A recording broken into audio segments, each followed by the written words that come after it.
Bonsoir et bienvenue à ceux qui nous retrouvent dans Intégral Weekend. La Veggie Pride est en cours à Paris jusqu'à demain. Alors plusieurs rencontres donnent l'occasion aux défenseurs de la cause animale de s'expliquer sur le combat qu'ils mènent.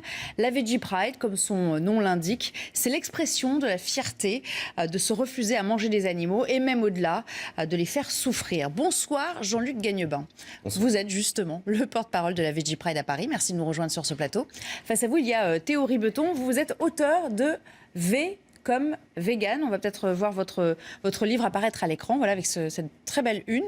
Peut-être que vous pourrez nous expliquer ce que ça revêt en fait dans un petit instant. Alors la Veggie Pride, est-ce que c'est au fond l'affirmation d'un mode de vie ou est-ce que c'est un acte de militantisme ou les deux à la fois, mon général? Qui veut répondre le premier? Peut-être vous, Jean-Luc. Oui. Alors, la Veggie Pride a un peu évolué au fil du temps parce qu'elle existe depuis 2001. Donc, on en est à la 17e édition cette année. C'est un événement annuel. Alors, au départ, oui, c'était vraiment focalisé sur l'expression de la fierté d'être végétarien, de ne pas participer à l'exploitation des animaux qui revêt différentes formes dans notre société aujourd'hui. Aujourd'hui, ça devient un peu plus facile d'être végétarien dans la société. Quand je dis végétarien, ça englobe végétalisme, végétarien, véganisme, etc. Et aujourd'hui, ça va être plus de faire prendre conscience à la société qu'on est dans une société spéciste et donc qui discrimine les animaux sur un critère d'espèce. C'est un mot qui est calqué sur racisme, sexisme. Par exemple, le racisme, c'est les discriminations par rapport aux races, le sexisme par rapport au sexe. Le spécisme, c'est par rapport aux espèces. Donc c'est de faire prendre conscience déjà de ça dans la société. Et ensuite, de susciter le débat pour que les gens se posent la question sur si c'est éthique ou non, si moralement on peut se permettre d'exploiter les animaux pour se vêtir avec leur peau, se nourrir de leur chair, alors qu'on peut très bien vivre aujourd'hui. Alors ça, c'est l'expression, j'ai envie de dire, de ce que vous voulez montrer aujourd'hui. Mais à quoi ça sert concrètement ce genre de journée? Parce que j'ai cru comprendre qu'il y a des conférences. Ça veut dire qu'il y a quand même un esprit pédagogique derrière? Tout à fait, c'est un événement sur 3 jours qui se décline avec des conférences le vendredi soir, donc c'était hier, demain après-midi des conférences aussi tout l'après-midi, et aujourd'hui une marche qui a eu lieu à Paris République, place de la République, et qui va se terminer avec une soirée pour rassembler les gens dans un cadre un peu plus convivial ce soir. Des conférences qui englobent toutes les tendances ou bien des conférences qui sont vraiment avec des acteurs dont le parti pris est affirmé, j'ai envie de dire? Alors, ça va être principalement... La porte est ouverte à ceux qui ne sont pas forcément d'accord avec vous? Alors, éventuellement, oui, si ça peut apporter quelque chose au débat, disons. Après, notre but, c'est quand même de donner la parole aux personnes, aux philosophes ou aux différents militants qui étudient vraiment le sujet depuis des années et qui n'ont pas vraiment la parole ailleurs aujourd'hui. Donc, on va plutôt focaliser sur ces personnes-là. Bien sûr. Théo Ribeton, vous qui êtes l'auteur d'un ouvrage consacré au véganisme. Il l'a à demi-mot dit dans sa première réponse, Jean-Luc Gagnebin. Qu'est-ce que ça veut dire, les grandes familles aujourd'hui de ceux qui luttent contre la souffrance animale? Il y a les végétariens, il y a peut-être rappeler quand même les grandes classifications. Il y a les véganes, il y a ceux qui sont un peu entre les deux. On va peut-être résumer le propos. Donc en gros, il y a plusieurs termes qui sont... il y a un peu une avalanche de termes et des fois, je trouve qu'il y en a peut-être justement trop. Donc il faut peut-être justement clarifier.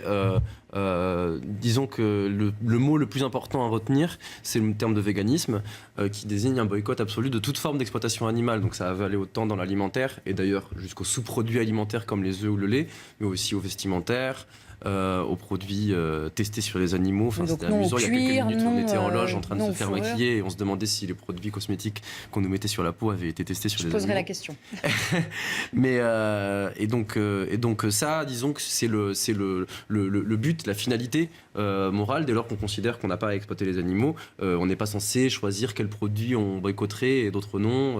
Oui, je mangerai leur viande, mais pas les œufs. Enfin, normalement, la cohérence morale pousse au véganisme. Après, il y a des cas intermédiaires qui existent et qui concernent beaucoup de monde et qui sont aussi des régimes de transition pour beaucoup de gens. Oui. Donc le végétarisme qui consiste à ne pas manger de chair animale, donc que ce soit de la viande ou du poisson, mais effectivement les végétariens vont généralement continuer à manger du fromage, du lait, des œufs, machin. Et il y a aussi plein de gens qui sont dans une situation plus intermédiaire que ça et qui ces dernières années ont beaucoup participé à un mouvement de masse autour de l'éloignement de l'exploitation animale et qui sont des gens qui diminuent petit à petit la part de leur consommation de viande, voilà, et qui on appelle des fois les flexitariens, qu'on appelle. Et donc voilà, il y a beaucoup de termes, mais ce qu'il faut retenir, c'est que de manière générale, il y a une partie de la société qui veut qu'on s'éloigne petit à petit de l'exploitation animale en boycottant les produits de cette exploitation, et ça recouvre différents degrés d'engagement. Voilà. Dans quelle famille on trouve le plus d'adeptes, entre guillemets, aujourd'hui? Dans la famille la plus générale, peut-être, les végétariens? C'est là qu'il y a le plus de... Je crois que le mouvement de masse, même si moi j'ai jamais trop aimé le terme, mais c'est vraiment le mouvement flexitarien, entre guillemets. C'est-à-dire, je pense que ce qui se passe depuis quelques années, c'est qu'il y avait une niche et que maintenant il y a un phénomène qui convoque l'ensemble de la société et que ce phénomène-là, il passe par une diminution. En général, il va clairement pas tout de suite jusqu'au véganisme et même pas tout de suite jusqu'au végétarisme. Mais je sais plus quelles sont les statistiques les plus récentes, mais on a quasiment un Français sur 3 qui veut réduire sa consommation. Voilà. Alors justement, comment on y vient? Pour ceux qui nous regardent, il y en a peut-être qui sont un peu interpellés par toutes ces questions, qui se demandent, à titre personnel, pourquoi ils n'y passeraient pas, eux aussi. Comment on y vient? Est-ce que c'est un long cheminement avant d'y parvenir? Peut-être que vos expériences à vous... Alors, ça dépend complètement de la personne. Je connais des gens qui ont fait la transition omnivore-vegan du jour au lendemain. Donc ça arrive aussi.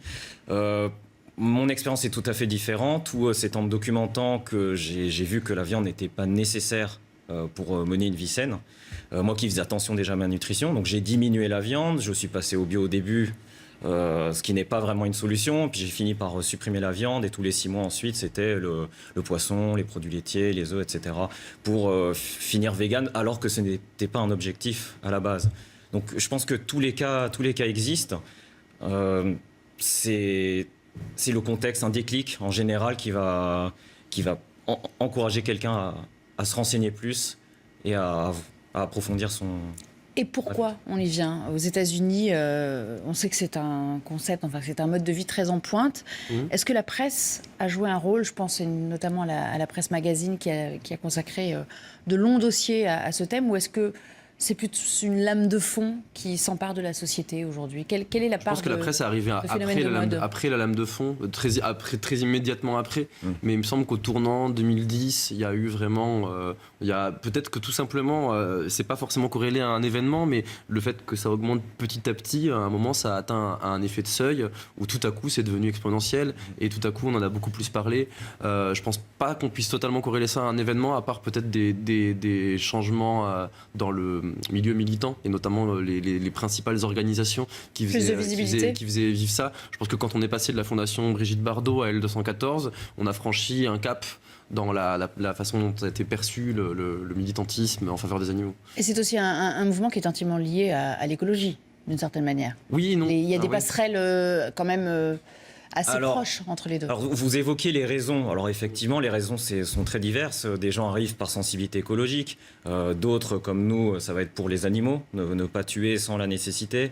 D'autres, ça peut être pour la santé. Je connais des gens qui ont eu un début de cancer et en passant au véganisme, ont réussi à résorber leur cancer. Vous parliez de l'écologie. Alors oui, tous les militants qui sont autour de moi sont aussi en faveur d'une écologie. On essaye de générer moins de déchets, etc. On a une conscience qui s'applique quand même, qui est assez large. Après, notre revendication, la nôtre, reste quand même axée sur les animaux, comme notre idéal est celui de justice entre tous les êtres vivants qui ont leur propre intérêt à la vie et qui n'ont pas à être discriminés sur le simple critère de la vie. On va revenir justement à cet aspect militant après avoir un peu posé les bases de ce que représente le mouvement à proprement parler. Et à cette enseigne, je voudrais vous faire réagir à ces réactions qu'on a recueillies du côté de Clermont-Ferrand, où se tenait le salon de l'élevage. Il y a eu des actions militantes sur place.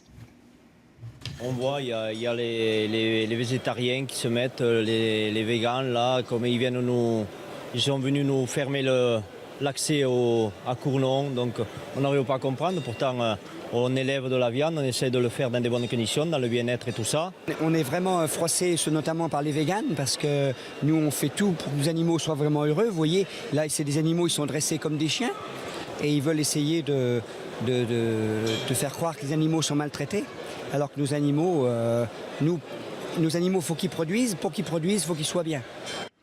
Alors, voilà, on a bien compris l'enjeu, la corrida, la maltraitance dans les abattoirs qu'on a vu grâce à des associations qui ont tourné des vidéos assez chocs. Toutes ces causes communes vous permettent aussi d'ouvrir les yeux à ceux qui sont sensibles à cela, à ceux qui développent une empathie particulière pour les animaux. Mais je crois que dans le cas des éleveurs, il faut vraiment bien préciser quelque chose, c'est que, à titre personnel, et je pense que ce sera aussi le cas de Jean-Luc et de beaucoup de militants, de gens qui sont présents dans les milieux animalistes, etc., on est très conscient et très en empathie avec ce que c'est la situation des éleveurs en France. Je sais que c'est un métier qui est très très difficile, que c'est une des catégories professionnelles qui enregistre le plus haut taux de suicide en France, et peut-être pas que en France. Et je sais que ces gens ressentent la montée du mouvement végétarien et vegan Comme une très grande menace. Alors déjà, quand on s'imagine que ce sont les 3% de végétariens qui font baisser le prix du lait ou qui font de ce métier un enfer pour ces gens-là, non, c'est quand même en premier lieu toute une industrie agroalimentaire qui est beaucoup plus menaçante pour eux. Justement, le projet de société qui va avec le véganisme, c'est un projet qui veut amener ces gens-là vers une transition.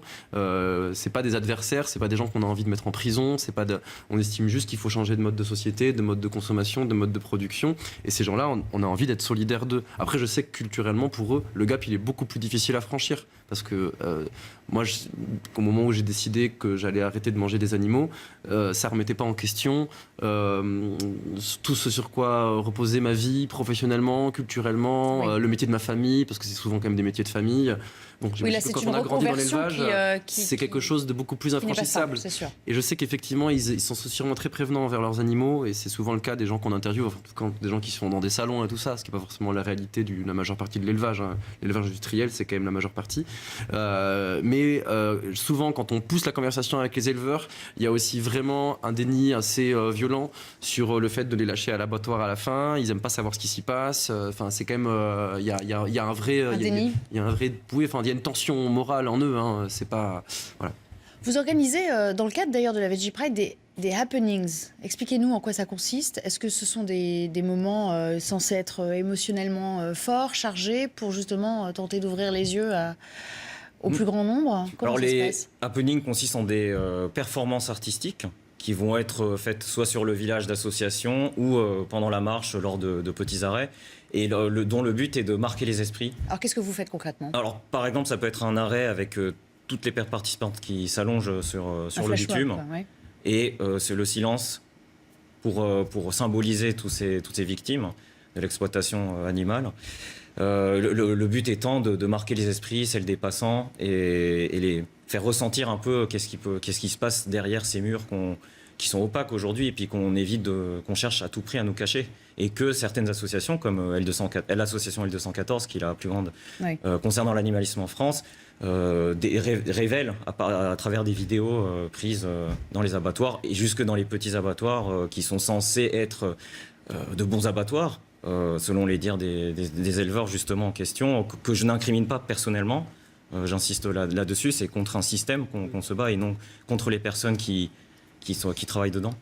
Est-ce que la prise de conscience peut réellement remplacer la consommation plaisir que les carnivores conservent aujourd'hui? Puis il y en a beaucoup qui disent oui, moi je suis sensible à tout ça, mais finalement je ne veux pas m'interdire un bon steak une fois de temps en temps, parce que culturellement c'est quand même très ancré dans la culture française. Bah, déjà, je trouve que c'est un peu étrange de mettre ces deux choses-là en balance, c'est-à-dire de se dire, est-ce qu'il y a un interdit moral relatif à notre droit à tuer? Ah oui, mais quand même, c'est bon. Enfin, je trouve qu'on peut pas vraiment peser la Et chose comme pourtant ça. beaucoup font ce genre de compromis avec leur Mais conscience. peut-être que la solution à ça, c'est le gain de qualité de l'offre végétale qui est ces derniers temps maintenant plus du tout à nouveau un truc de niche, mais quelque chose de très présent, et qui a d'ailleurs été pris par maintenant la grande distribution. Parler des veggie burgers, des veggie steaks, Voilà, ces choses-là. disons que la chaîne de fast-food la plus connue au monde va sortir son veggie burger dans la semaine qui vient, pour ne pas la citer. Et ça, c'est des événements qui sont très très notables dans l'évolution de l'offre végétale. Alors effectivement, il ne faut pas qu'il y ait que de la junk food, mais c'est bien qu'il y en ait aussi quelque part, et pour prouver qu'on peut manger de manière tout aussi variée, avec à la fois le plaisir de faire quelque chose au marché, en vente directe, etc. Ouais. Mais aussi de la nourriture plaisir un peu plus comfort food, ou voilà, burger, nuggets. Et ça, c'est des produits qui maintenant cartonnent, quoi. Est-ce qu'on sait à la louche combien il y a de végétariens? Il y a des études statistiques qui sont faites sur ça, de végétariens ou de véganes en France? Alors, pendant très longtemps, il n'y en avait pas assez souvent pour avoir une vraie fiabilité, mais il y avait le chiffre de 3% qui revenait régulièrement, végétariens. C'est 3%. Mais ces derniers temps, après, c'est pas des études qui ont forcément été publiées, mais ça peut être à la faveur de telle entreprise qui va faire un sondage pour lancer une gamme végétale ou quoi, et où j'ai plutôt entendu même des 5% en fait.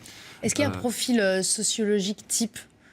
Est-ce qu'il y a un âge charnière, un âge où ça bascule dans les études que vous pouvez mener? C'est plutôt jeune. Oui. C'est plutôt jeune. Contrairement à un a priori qu'il faut un peu combattre, c'est pas si urbain que ça.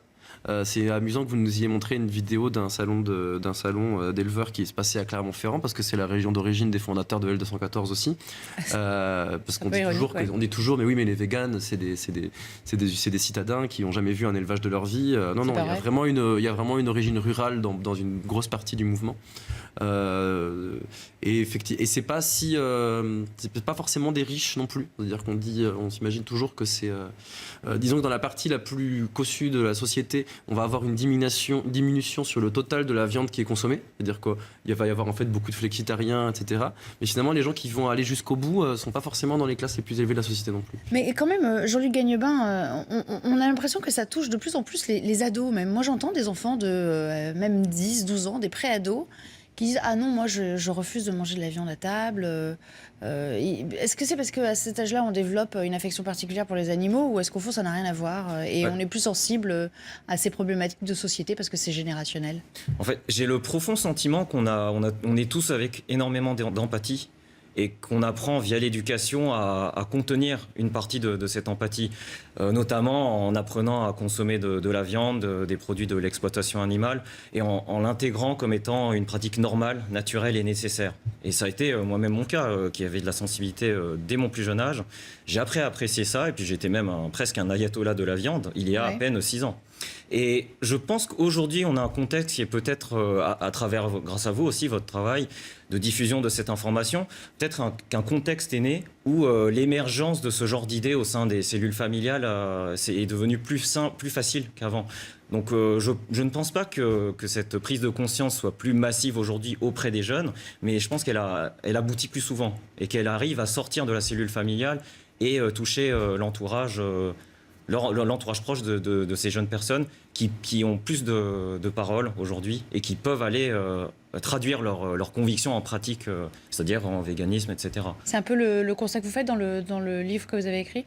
Disons que le livre, je l'ai écrit en me disant en cherchant quelque chose d'un peu nouveau à dire sur cet univers-là.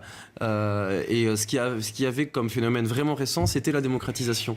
C'est-à-dire que quelque chose qui date d'il y a 1, 2, 3 ans, c'est le fait que ce soit maintenant une thématique qui est beaucoup plus connue, qui fait l'objet de récupération politique, qui est très présente dans les médias, sinon on ne serait pas là aujourd'hui, qui est présente dans la culture, qui a pris de la place dans le cinéma, dans l'imaginaire populaire. Enfin, c'est quelque chose qui est devenu un sujet de société centrale. Et c'est un peu ça que j'ai voulu décrypter. Donc l'avenir est vegan, ou ça restera un mouvement à la marge? Évidemment, vous n'allez pas me dire que ça ne va pas faire de plus en plus d'adeptes, mais néanmoins, vous pensez vraiment que ça peut essaimer au sens large?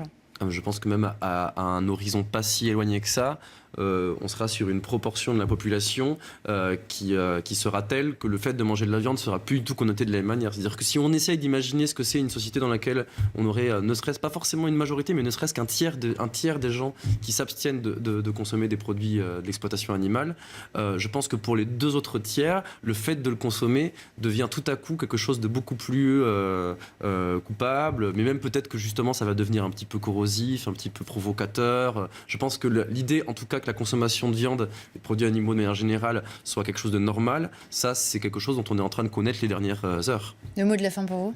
Alors je rejoins tout à fait l'avis de Théo Rupton. Je pense on observe un basculement aujourd'hui. Je pense que c'est pas exagéré de parler de basculement. L'avenir, à mon avis, sera, et j'espère que celui de l'égalité de tous les êtres sensibles, conscients et qui ont leurs propres intérêts de vivre. Et on fait le nécessaire pour changer le monde dans ce sens-là. Merci à tous les deux d'avoir répondu à cette invitation. Puisqu'il nous reste 30 secondes, alors la signification de la couverture, c'est quoi? Alors, il se trouve que, en fait, ce que vous voyez, il y a écrit « comme », parce que c'est une collection qui va être une collection en abécédaire. Alors c'était le premier, il y a écrit com et c'est déformé par un V en fait. Ça Oui. se voit pas forcément Comme une sorte ça. de Et donc du zip coup qui c'est une s'ouvrirait. collection en abécédaire, mais alors il faudrait parler avec mon éditrice pour savoir exactement quels seront les prochains volumes. On a déjà un début mais de je suis sûr que réponse. ce sera super. Merci beaucoup à tous les deux. L'actualité continue dans un instant. Restez avec nous dans Intégral Weekend.